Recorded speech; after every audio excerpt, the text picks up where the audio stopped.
अरे उमेश भैया, का कहता रहे बबुआ रोहन। हई जाना तारा अनशन के चर्चा विदेशों में बा। अरे ये तो हम पहला ही से जाना तनी हो।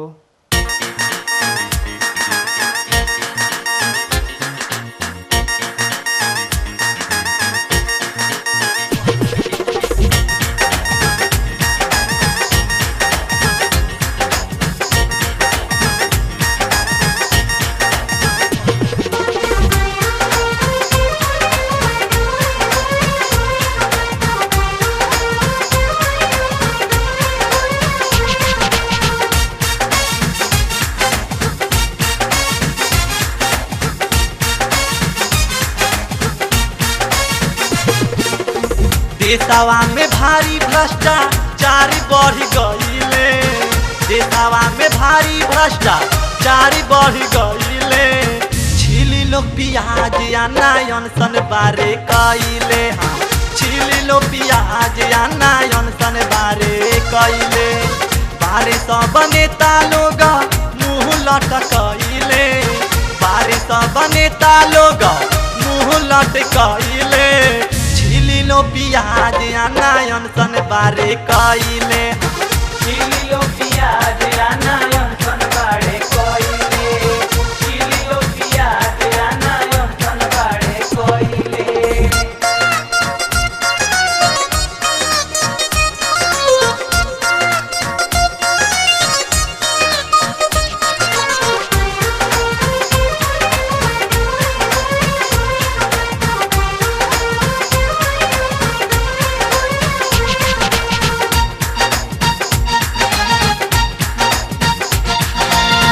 लोकपाल विधेयक के मांगेले मंजूरी, नेता लोग के गरदन पर लटकता छुरी।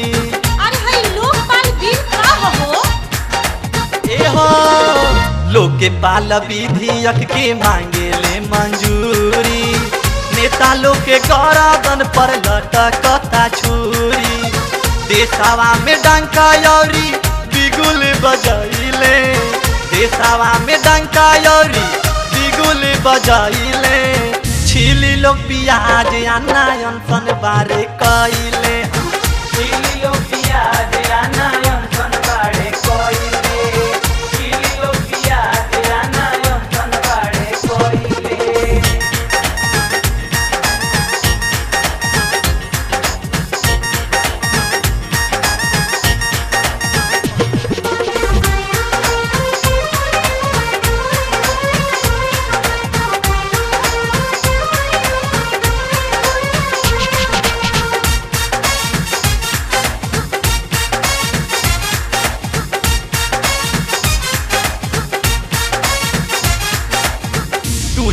से पेपर में भइल बा घोटाला, नीरा हो राडिया के धइले बगाला। का हो ये स्पेक्ट्रम का कहाला?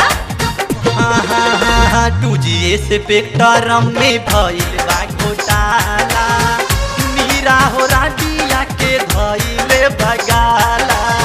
जान के नगर उती हार जेल गईले, जान के नगर उती हार जेल गईले।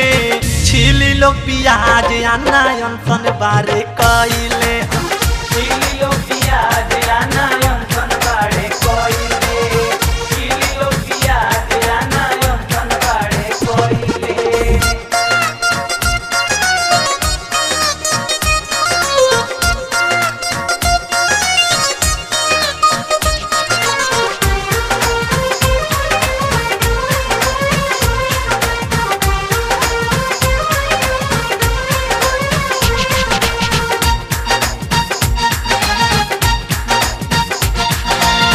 राष्ट्रमंडल खेलावा के का करी चाराचा, देशवा में विश्व बैंक के चढ़ गईल का राजा।